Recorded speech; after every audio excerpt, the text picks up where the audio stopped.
Good morning. I recently completed a quilt and I used progressive offset. So I'm going to go to Design So Quilt. I'm going to start new. Work in progress. Do I want to replace it? Yes, because I know that I saved it in my quilt catalog. Do you want to erase permanently? Yes. And this is my stitching time. 2 hours and 8 minutes is what my last session on that quilt was. So I'm just going to reset the time now. I'm going to set up a pantograph. Now this quilt was a good size quilt.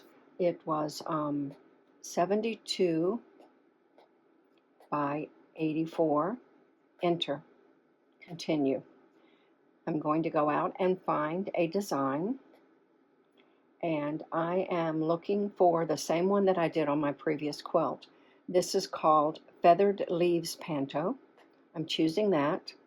Continue for my odd rows. I'm choosing it again for my even rows. Now, as you can tell, it comes in very, very straight, which is lovely. And it has the designs stacked on top of each other. But it's not my desire to use it that way.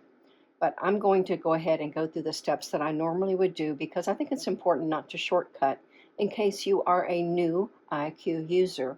So the first thing I'm going to do is change my gap. That's my usual approach. I'm going to go to true size and check out the space between these two, touching intentionally between the rows. That's how much space I have. Now I'm going to touch pan and I'm going to move over here. My gap is nice, but the true size tells me that this is a very huge design, isn't it? So I'm going to go to row height, pattern height, and I'm going to reduce it to 7. Enter. Now when I touch true size, I like the way that that's looking. And for this demo, I think this will work just fine. I'm going to zoom full to look at the whole quilt. Now you can really tell that this design is stacked one on top of the next row. Now, if I go to offset and I choose 50% on the ribbon, I have to be mindful that the space between these two curls, that's not going to work for me. So let me go back to zoom full. I can go back to offset and I can take it back to 0. And I'm going to touch the gear on the screen. And I am going to show you that I have my progressive offset enabled. I'm going to turn it off and go back to the previous screen. And I want you to see what happens when I go to offset. I can choose the 50%. I can choose anything between the 50%. I can move this. I can move that. But I'm going to take the offset back to 0 right now because I want to show you something super cool. Now, it doesn't work with every pattern. So this is something that you're going to have to use your creative abilities to discover how you feel about this. I'm going to the gear and I'm going to turn on my progressive offset. Touch the plus, it changes to enabled now. I'm going to say finished. Now, if I touch offset, I now have a wide open world of what I can do here. Let's just play for a second.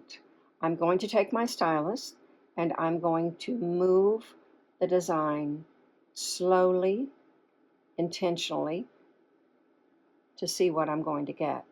Now, you can tell that here they're crashing.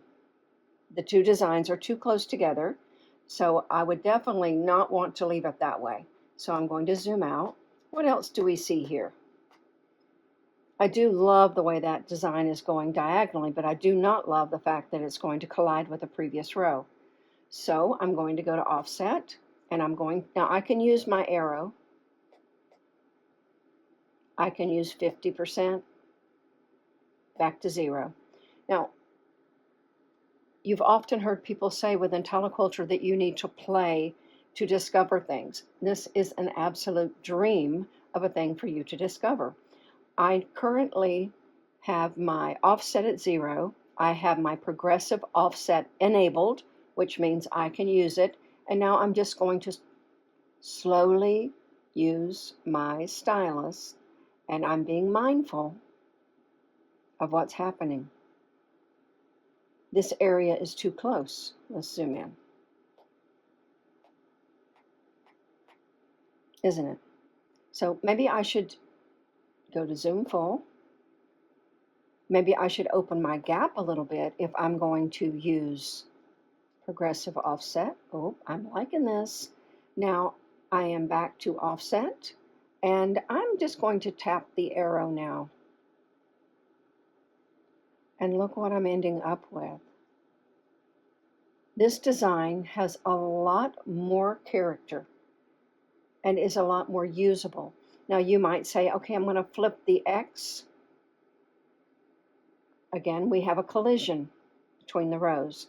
So I'll put that back like it was. So this is what I did. I played with the design with the progressive offset until I liked my result. And the benefit of this, now that I have it in that location, I can close up the gap just a little bit. And now it looks very, oh, I just love what we can do with IQ. But if I'm concerned about any of my space between the rows, I'm going to touch true size and intentionally touch. That's my gap. So if I pan, that's my gap. Am I comfortable with that? If you're not comfortable with that, then you might want to open your gap a little bit more. But this is a personal thing. That's closing it. This is opening it up. But when I go to zoom full, I feel like it looks a little more rowish than how I had the gap previously. These are the things you want to do, you want to play with. So this is using progressive offset, and I love the results that I got with my progressive offset. On the quilt below, it has quite a few beautiful inspirational blocks. Be still and know that I am God. This one over here really spoke to me. So the finale on this quilt is that my rows are dancing